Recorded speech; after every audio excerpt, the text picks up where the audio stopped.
You are Locked On Vols, your daily podcast on the Tennessee Volunteers. Part of the Locked On Podcast Network, your team every day.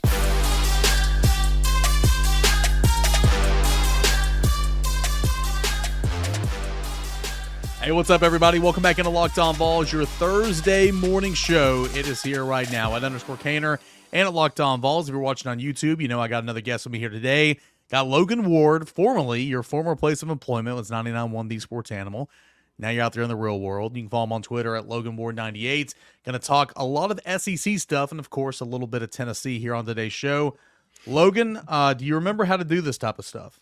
Dude, I tell you what, I got home from work because I work a big boy job now. We work an 8:30 to 5 job. It's kind of crap, we have a lot of fun. Yeah, big boy jobs aren't fun at all. Like, I got to dress up every day to go to work. I don't know what this crap is about, but I got home and I'm like, I don't know where this microphone thing is. I had to dust that thing off. It was in a closet just stuffed away because I'm not going to ever use it again. But hey, happy to be back. You know, you're talking about going into work every day. I mean, I haven't, at the time of this recording, I don't think I've left the house in 3 days. I've been doing so much work from the house. And so, right. Just a different 5 world, feet away different from world. where you sleep. Yeah. All right. Let's talk a lot of SEC stuff here in segment one. Let's look at quarterbacks around the league. Where does Nico kind of stack up against some of the quarterbacks, returning quarterbacks, new quarterbacks, coaches on the hot seat around the Southeastern Conference? Of course, you know, Nick Saban's no longer at Alabama. That's crazy news that hit last week. And a couple of questions from an article that I want to bring on the show in segment number 3. Let's just kind of look through here. And a lot of this might not be final just yet, but we got a good idea of who some of the quarterbacks are around the league. Let's look at formally the SEC East, which is no more, okay? Tennessee, you got Nico. Real quick, what were your thoughts on Nico's performance in the Citrus Bowl?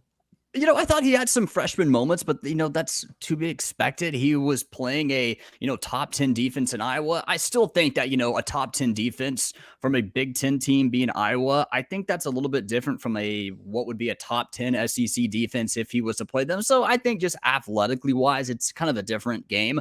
But he had some freshman moments. He, probably held onto the ball a bit too much. He was sacked, 5-6 times in that game, Caner. But, Iowa has a really good defense. I thought he looked, okay. He had the 3 rushing touchdowns. He played good. Probably not the best game he's ever going to play, but that's kind of the stock is up with Nico right now. But he played good. Yeah, I was going to say, I mean, if that's one of his worst games, like, heck, I mean, no, exactly. You take 151 through the air and 4 total touchdowns every day. Yeah. Again, it's not everything. He'll have better games in my opinion, especially through the air, like you said. But like you said there, I think stock is up for Nico. So Nico at Tennessee, Vanderbilt, dude. I don't even know. Do they have a quarterback? Off the top of your head, do you know who the quarterback is at Vanderbilt? Because all 3 that played this year left. Seals left. Yeah. I almost wanted to throw a little, throwback here on a Thursday. Is Mike Wright still down there? But I forgot he was at Mississippi State, right? Yeah. He started a couple of games at Mississippi State this past year. I don't know if he's still there. Yeah. But I mean, Vanderbilt, I get, Tennessee has to play him, but who cares? South Carolina, no Spencer Rattler. Now it is time for the Lenoris Sellers era. I can tell you this, talking with some people in South Carolina. First of all, do you know who this guy is? Because I didn't really, but they're excited about this guy. No, I thought that South Carolina would probably be in the transfer quarterback market, seemingly as everyone was, but seems like they're going to roll with Sellers. Don't think he's going to be good as Spencer Rattler, but hey, he's a freshman. Maybe he has some upside to him. I thought Ken Seals, who I believe transferred to Northwestern, if I'm not mistaken. Yeah, I think that's right. I think Ken Seals went to Northwestern and AJ. Didn't LSU get a Vanderbilt transfer quarterback? Maybe. What was that guy's name? AJ Swan? Yeah. See, I would have known this. I know that South Carolina with my AJ former Swan. employer, I would have known the answer to these questions, but I'd no longer work in the business, so I just kind of rely on your info that you give me. AJ Swan, LSU. Okay, he's an LSU. That's right. I know South Carolina. I know someone. I know South Carolina had some interest in AJ Swan. I thought that'd be a pretty good landing spot, but he goes to LSU to be a backup quarterback. So Lenoris Sellers, and a lot of people are excited about him, but very, very unproven.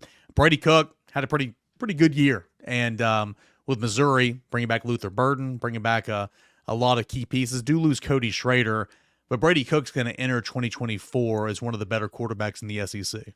I mean, I would say he's probably definitely a top 3 quarterback in the SEC. There's also probably a whole bunch of value on him just because he's kind of the dual threat guy who can give you a lot of good running ability, which kind of, shocked me coming into the last year. I'm like, this guy can run a little bit. Maybe sprinkle a little bit on him as a potential Heisman candidate. I don't know what else is going to go around the SEC with their schedule, but Brady Cook was super, super serviceable all year. Yeah, like he's way more than serviceable. He was serviceable 2 years ago. He was good this past year. I remember. Was it the Tennessee game he came in? Was that 2020? Was that him? He came in and he kind of looked pretty good, and then he had a terrible last year and then was good. I don't know what year it was, but I know in 2022 Tennessee beat him by like 30, but the dude ran all over the place. Like he was pretty solid. Graham Mertz at Florida.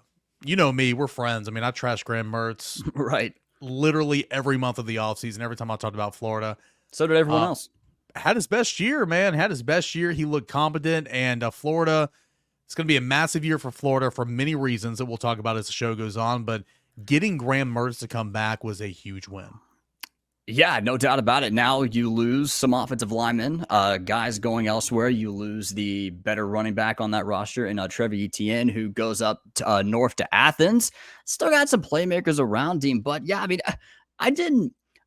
I understood the hate of Graham Mertz. Well, not the hate, but the lack of respect that Graham Mertz got coming out of Wisconsin. But I mean, I don't know a whole bunch of quarterbacks, Eric Kane. Maybe Tebow, maybe Cam Newton, maybe Joe Burrow, some of the greats in the game could live throwing the ball deep on 3rd and 12. That's just what Wisconsin had him doing all year. But at Florida last year, play caller was, kind of hit or miss sometimes with Billy Napier, but I guess he's got some better talent around him, and it clicked last year for him. Yeah, he's looked better than he ever has. So, good for Graham Mertz. Obviously, Tennessee plays Florida next year, so got to account for him. But so far, and then Carson Beck at Georgia, we're not going to get into him. He's pretty good. He's going to be one of the Heisman favorites. So, Brady Cook's good quarterback. Brock Vandergriff, there's just so much unknown there, but potential's there, but we've never really seen a whole lot of it. Nico, I mean, the old East, if you will, trying to break in a lot of new talent. Now let's go to the old West. Jalen Milroe at Alabama. We know what he can do. Jackson Dart at Ole Miss. We know what he can't do, really. Yeah. Jackson Dart at Ole Miss, really good player. Garrett Nussmeier at LSU. Okay, we've seen enough of him to know kind of who he is, and I think he's going to be fine. Connor Wagman, a healthy Connor Wagman's going to be really good at A&M. Peyton Thorne sucks at Auburn. KJ Jefferson leaves Arkansas after a decade to go to UCF, right? I believe it's UCF. Yes. Who's Arkansas's quarterback now? So they brought in Taylon Green from Boise State. Oh, I don't know who that is. And then they got like 3 other guys. I mean, I reached out to an Arkansas contact the other day, and I said, hey, save me a couple of minutes from looking this up. Who's going to be the quarterback? What was the transfer? And he was like, Taylon Green from Boise State. And then he was like, but, we like this guy too. And you got this guy as well. And this guy backed up this. So I think it's a whole lot of who knows. Right. But they did bring in Taylon Green. So Arkansas obviously going to be not as good with KJ Jefferson. At Mississippi State, Blake replacing Will Rogers, who's another one that's been in college for 12 years. Blake Shapen, the Baylor quarterback, however you say his name, he's a pretty good player. I think he's going to be good at Mississippi State. Yeah, he was solid. What was it, back in 22 whenever Baylor made the Big 12 championship game? Yeah. Lost to Oklahoma State there like an inch. They stuffed him on the goal line, and Baylor ends up winning the conference. It was solid. I do think, though, with Lebby coming in, that kind of stock a little bit up with Mississippi State. We'll see. I don't know if, obviously, he's no, Dylan Gabriel that Jeff Lebby coached. He's no Jackson Dart. I mean, he's a very serviceable quarterback. Don't think we'd see that much from Mississippi State next year, though. So, I mean, again, college football, tons of turnover, especially now with the transfer portal. It could really be year by year. But when you evaluate the quarterback position here, as we say goodbye on this first segment, talking quarterbacks, Nico for Tennessee might have the biggest upside of anybody, right? I mean, he probably has the highest ceiling. Probably. He could be the best. Who knows? But there are obviously others on these lists that are proven. So where would you kind of put Nico when you're talking quarterback? You don't have to rank them all, but kind of where would Nico be maybe of your quarterback rankings entering the 24 season from the SEC. Oh, and by the way, this doesn't even have Oklahoma or Texas on. I forgot to you didn't even put, Quinn Ewers, who very well could be the best quarterback of the conference coming in and the Heisman favorite potentially. I'm not going to lie to you. This is an old show. Man. This is an old show note. So whenever I went back and saw this, I was just looking for the quarterback names. And Texas and Oklahoma aren't even on here. But Quinn Ewers and Jackson Arnold, former 5-star player. Oh, that's right. Yeah, I forgot. I was like, it's not Dylan Gabriel anymore. He's back at Oregon. I don't know who it is, but yeah, Jackson Arnold. So with Nico, I don't think I would put him ahead of, the proven guys, just, off the top of my head. Not going to put him ahead of Dart, Beck. Not going to put him ahead of Nussmeier. I think I've seen more of Nussmeier. Not going to put it ahead of Milrow or Mertz or, Ewers, obviously. I think that Nico's probably in that 10 range, where with the little asterisk there, if he's able to hit his ceiling, he could be a top 3 quarterback next year in the SEC. But just based off what we've seen through one game, we didn't see a whole lot of him outside the Iowa game this year, just because for whatever reason they didn't really play him in garbage time that much. We just haven't seen the potential yet. We haven't seen that come to fruition, I should say, but the potential is for him to be the best quarterback in the SEC. Yeah, I think regardless, he'll finish as the top 5 quarterback in the SEC, regardless. Oh, do you really? Yeah, I do. And again, we haven't seen him play yet. It's all about potential and if ands and all that. We've only seen him play one game. I just think with what he does well, which is extending plays, throwing out of the pocket, he's just going to create so much more for this offense than what it possessed in 23. Now, will it look like 2022? I don't know yet. We'll see. That's a lot of pressure, right? I mean, that's probably unfair to say that it's going to look like that. He's not throwing the ball to Jalen Hyde, and he didn't have Darnell Wright blocking for him. Yeah, so we'll see what happens. But I think, obviously, the potential, as you mentioned, to be the best in the conference, I think he'll finish top 5. But there are some returners who have done a lot in this league, and some young guys like Nico who can step up and do a whole lot as well. Hey, when we come back, we will take a look at some coaches around the league that are on the hot seat. That and a whole lot more is coming up next right here on Locked On Vols. Game Time takes the guesswork out of buying tickets to your next event, whether that's a sporting event, whether that's comedy, whether that's a concert, whether that's monster trucks over at the Food City Center at Thompson Bowling Arena, Bijou Theater down here, the Tennessee Theater. Whatever type of event is playing in your area, you can buy tickets on the Game Time app. It takes the guesswork out of buying those tickets. Killer last-minute deals, all in low prices, views from your seat so you know exactly what you're getting. You can check out Game Time. It's there to help you. It's got the lowest price guarantee, where if you find tickets in the same section from where you bought your tickets with the Game Time app cheaper, they are going to credit you 110% of that ticket value. Nobody else is going to do that for you. Plus, event cancellation protection, job loss protection. It's for the procrastinators like me, maybe you, to where they're still selling event tickets on the Game Time app even an hour after the event starts. So it's one of those places where if you're looking for a late night thing to do in your hometown there, you can go to the Game Time app and see what's going on. Download the Game Time app. I encourage you to do that. Create an account. Use the promo code Locked On for $20 off your first purchase. Terms apply. Create that download and create that account on the Game Time app. Spell out Locked On. That's LOCKON for $20 off. Download Game Time today. Last minute tickets, lowest price guarantee. More to come here on Locked On Vols. We take a look at head coaches around the Southeastern Conference. All right, welcome back into Locked On Vols. It's your Thursday show. Logan Ward was taking a little nap there during the break, but he's here with me today. We talked quarterbacks in segment number 1. Want to talk coaches on the hot seat entering the 2024 season. And there's a couple that come to mind, but I think probably the most obvious, there's 2 up there that are really obvious, but we'll start with Sam Pitman. I like Sam Pitman. I think he's a really, really good coach. But with the move that they made at offensive coordinator, it's kind of like you see writing on the wall already. Sam Pitman, is he going to last after 2024? I don't think so. I'm kind of surprised that they wanted to bring him back after what an abysmal 2023 was. And I get, you had a couple of, nice wins there. What I believe up until the Florida game, whenever they were winning, they won 2 games up until the time that they played the Gators. They lost like basically every single one of their games by less than 7 points. So the formula is there. I believe that Sam Pittman is a fantastic coach and a fantastic leader of men, kind of like the Ed Orgeron type of stuff. It never really screamed very successful or going to be very successful head coach. I don't think he lasts after this season, especially with Oklahoma and Texas coming in and, having to, get the whole, Southwest Conference thing back together. I just wouldn't put my money on Sam Pittman being there all of next year. Yeah, he's on the cheap right now, man. I think his contract's like, he got a raise, obviously. I think he's got a couple raises since he's been there, but he's one of the cheaper options as an SEC head coach right now. We'll see what happens. I forecast that he will not make it probably through the season. He'll probably get fired towards the end. That's my prediction. But I do like Sam Pittman, and he's a heck of an offensive line coach. The other big-time coach on the hot seat, man, it's Billy Napier. Very, very successful in Group of Five.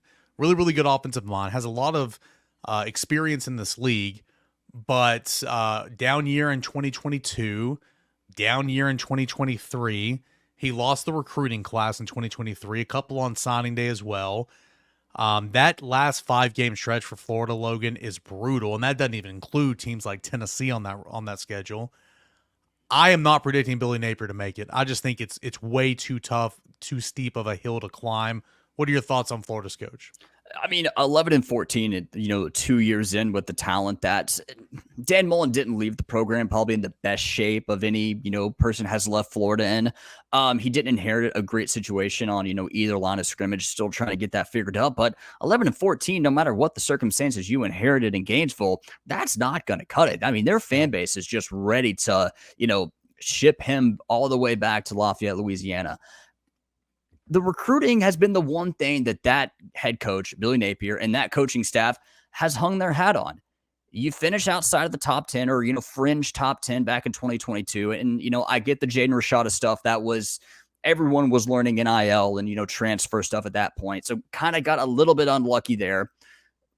But looking at this past year, you had a top 3 class, a couple of weeks, 2 weeks before the early signing day, and you can't hold on to any, big time target. And you finish outside the top 12.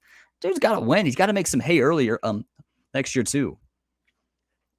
Yeah, I can't get past that I don't have it in front of me, but they're like at Texas. Of course, you've got Florida State. I'm pretty sure Ole Miss is in there too. Georgia. Yeah, I mean it's brutal, man. And so if you go into that stretch already with a loss or two, I mean, like it's just brutal. I don't know. I mean, he's a good coach. He'll go be a head coach somewhere else out of this league, or he'll come back and be a coordinator or whatever. I mean, and who knows? But I see it being really, really tough for him, especially with what you lost in the transfer portal to survive this year. Now, Clark Lee's interesting. He has been just abysmal record-wise, obviously. Vanderbilt is probably the toughest place to coach in America. Yes. It's tough.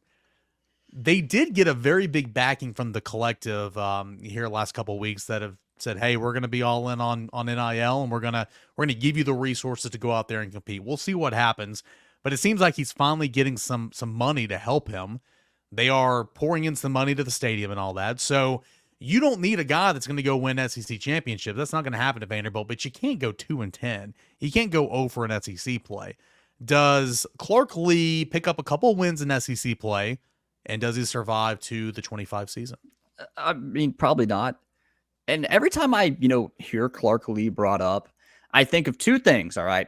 One, you know what I'm going to say whenever it happened at SEC Media Days. He said that he was building Vanderbilt to, they are on their way to becoming the premier program across the country. False. Also, that's sad in and of itself. And I get he has to say that, but I mean, come on. More sad than that, if he would have waited it out one more year at Notre Dame, the dude's probably the head coach of Notre Dame right now. Now, it'd be not Marcus different Freeman, too. who's a good head coach. It's probably Clark Lee. Yeah, and it'd be completely different too, because if you take over that program with that talent and those resources, you win more games, because again, you're competing just an uphill battle every time you take the job at Vanderbilt. So you're right, man. If you held on one more year, it's probably your job. And Vanderbilt's just saying, 2's not us, 3's not us. can you get us 4 or 5? I Yeah. mean, can we just and with those other, 8 losses or 9 losses or, 7 losses, would you just be a little bit respectable and not get blown out every single game? You just got to hold that fan base off until baseball season. Clark Lee beat on back-to-back weeks, I'm pretty sure. Correct me if I'm wrong. Kentucky and Florida in 2022. He did. He did. And Tennessee was coming off that embarrassing loss in Columbia, South Carolina. And there was some talk, man. There was like, boy, if Josh Heupel loses this game after what the start that he had. I mean, Tennessee won that game like 56-0. But I was really surprised to see how bad they regressed. Sure, Mike Wright was a big part of that team in 2022. But A.J. Swan is not a bad quarterback. Where Mike Wright was better than him is he could run and avoid pressure because that offensive line was trash. So we'll see what Vanderbilt does. One on here that might be a surprise. Go ahead. You also lost, help me, running back, Kentucky. What's his name? Yeah. You lost. You told me to help. See, I would have known this question, 6 months ago when I was still at, the other place. Well, he's the guy that was like second the SEC in touchdowns this year. We all know who we're talking about. It's just, you also know in this industry you have brain farts all the time. I'm having a brain fart on the Kentucky running back, formerly of Vanderbilt, formerly of, I want to say, Temple. I think he started his career at Temple. Ray Davis. There we go. Yes. Ray Davis. There we go. I knew I could work myself out. Last one. Is Shane Beamer really on the hot seat? Shane Beamer. If he has a 6-win season next year, is he fired? Man, that's tough. I seriously doubt it. Because, I mean, certain programs across this country, you're kind of, your ceiling is a lot lower. Like Mississippi State, what Dan Mullen did at Mississippi State winning, 9-10 games was insane. What Steve Spurrier did at South Carolina, more than a decade ago, winning 10 games in 3 straight seasons and going to Atlanta was insane. To say that South Carolina is just, a program who is year after year expecting 8-9 wins seems a little bit unreasonable to me. If he wins 5 games next year, yeah, he's probably gone. But if he wins 6, I think that probably keeps him safe. I think he's a good head coach. Now, with that being said, the dude's an idiot. He's nuts. I mean, his press conferences are almost as bad as Dabo Swinney, and that's saying something. But Dabo Swinney has built up some equity there, winning some national titles. Yeah, Shane Beamer's is not annoying. that. Yeah, Dabo's annoying. Dabo is so cringe. Dabo was on the turf, kissing the turf, whatever the heck bowl they were playing against Kentucky. Whenever they scored that touchdown with like a couple minutes left, and hey, that don't hate on Jacksonville, Florida. Don't hate. Yeah, that wasn't even the third to last touchdown of that wild game. But yeah, he can do all that cringy stuff because he's won national titles. Shane Beamer, you know who he is, man. He's Butch. He's Butch 100%. Now, I think Butch did a lot of good things in terms of being at Tennessee. He did a lot of good things. He did a lot of bad things too. Beamer's a good coach, but he's Butch. The way that he handles questions from the media, the way he calls his own press conferences to call out reporters, it's just all cringe. Anyway, South Carolina, I think South Carolina can win 7-8 games every year. Yeah, but not 9 or 10. Not every year, no. Could they cycle up and get 10 games one year? Maybe, yeah. But I think there's no excuse for South Carolina not to get 7-8 wins every year. That's just my opinion. I don't know. It's going to be interesting because Shane Beamer had it humming there for a while, and in year number 3, it was not good. You look at that cycle of coaches that were hired that year.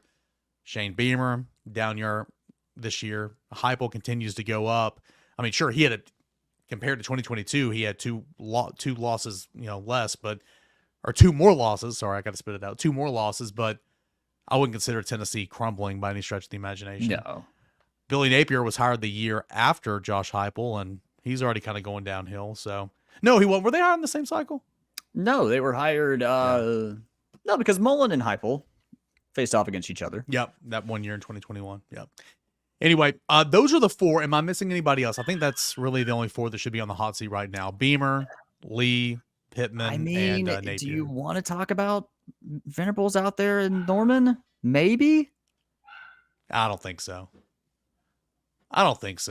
He probably built him some equity this past year and having Dylan Gabriel go crazy and also beating Texas, a team that made the playoff. Yeah. Maybe that helps. I will say this, though. with Nick Saban no longer being at Alabama, or presumably, I'm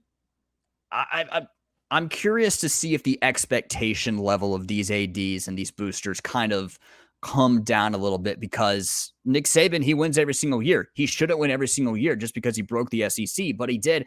I wonder if that tempers expectations for some of these coaches down the line. But see, on the flip side of that is we got to hit our break here, but on the flip side of that, 12-team college football playoff. This is true. This is to true. Compete for a national championship. So I think that would at least even that thought process out, because you have more chances to win a national championship. All right. When we come back, a couple questions. I just took myself off camera. When we come back, a couple more questions we're going to get into here to end our Thursday show. Some burning questions entering the SEC play in 2024. That's coming up next right here on Locked On Vols. FanDuel is America's #1 sportsbook. Right now, new customers can get $150 in bonus bets guaranteed when you place a $5 moneyline bet. That's $150 in bonus bets, win or lose. The app is friendly, super easy to use, safe, secure, and you can have a blast doing it. On the app, you can check out those live same-game parlays. You can find new bets in the Explore tab, plus make parlays in the Parlay Hub, the best way to find popular parlays, spreads, totals, prop bets, and more. Put some coin in your pocket this NFL playoff season over at FanDuel Sportsbook. It is America's #1 sportsbook. FanDuel.com/lockedon. That's FanDuel.com/lockedon. FanDuel.com/lockedon to make your first bet a layup. That is FanDuel. It's America's #1 sportsbook. All right, a final segment left here. Just got a couple of minutes. We went a little overboard there in that last segment. Pulling this story up here from Saturday Down South. All right. Connor O'Gara, 10 way too early SEC questions for 2024. Not going to go over all of them. I encourage you to go check out that work over at Saturday Down South, but a couple that I want to bring to the table. Will the Heisman Trophy be won by an SEC quarterback or the field? You look at the odds that are already out there right now. Mind you, Nico Iamaleava, the 5th best odds to win the Heisman right now. That is crazy at plus 1,500. Quinn Ewers at Texas, SEC. Carson Beck, SEC. Jalen Milroe, SEC. Those are the top 3. Dillon Gabriel would have been in the SEC, but he's at Oregon. He's number 4. Will Howard's 5.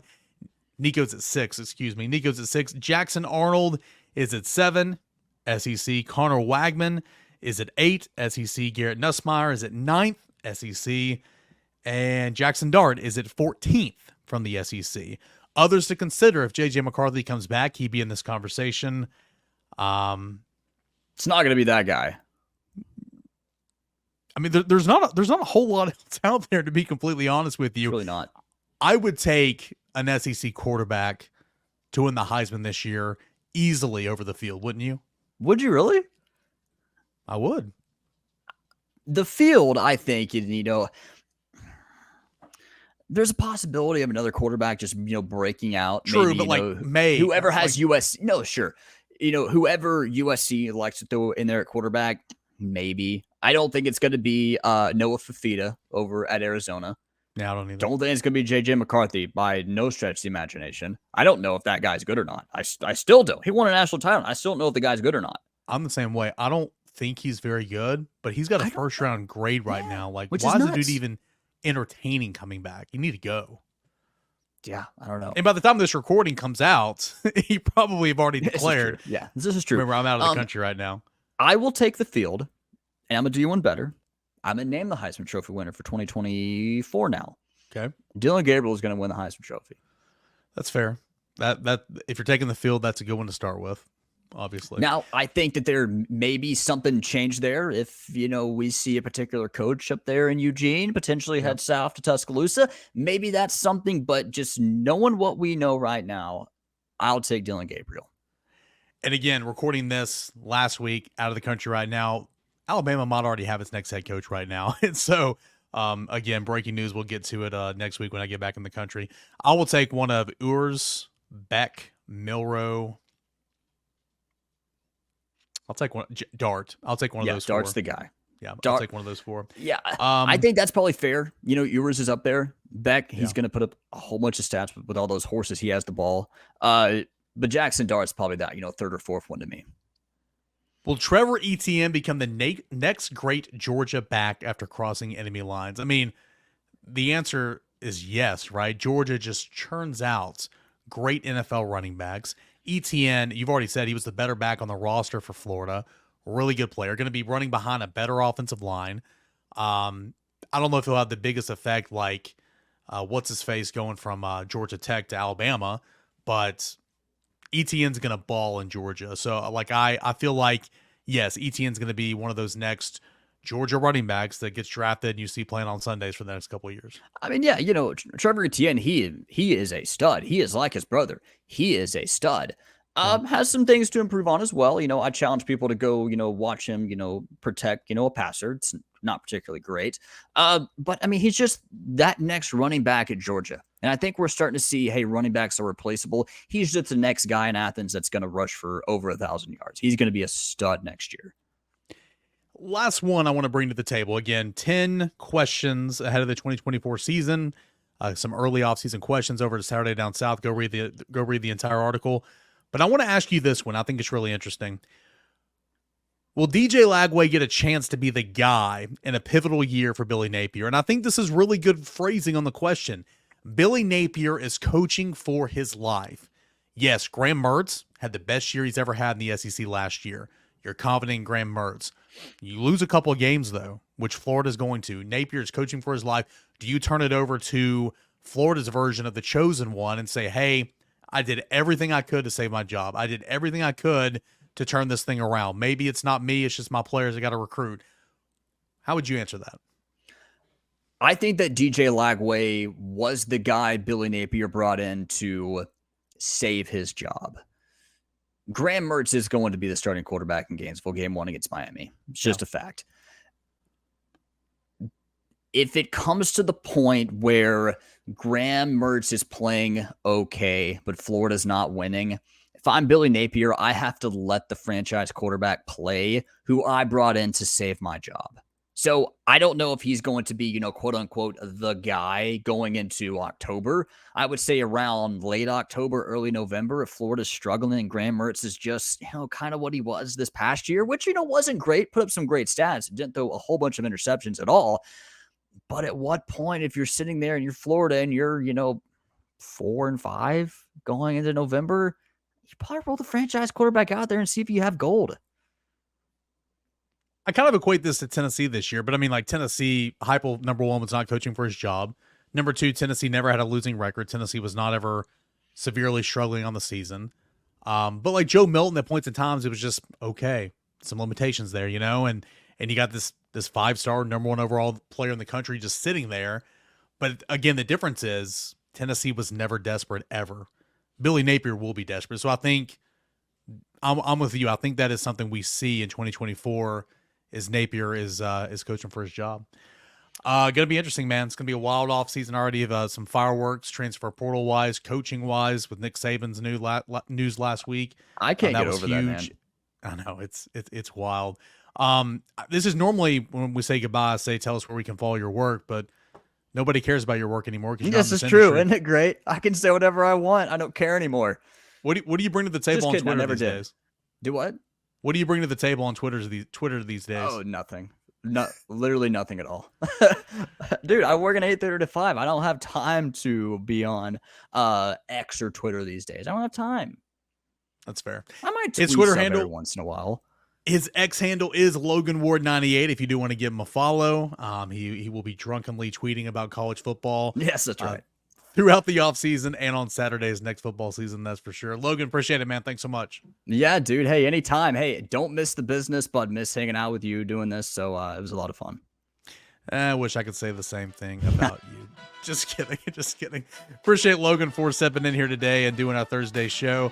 Going to talk with hopefully Ryan Shumpert on tomorrow's show. Talk a little Tennessee hoops, Tennessee baseball, of course, Tennessee football. Again, pre-recording these shows, so if anything big happens, we'll hit it on next week's shows. Guys, thank you so much. Really appreciate it. Enjoy the rest of your Thursday, everybody. This is Locked On Vols.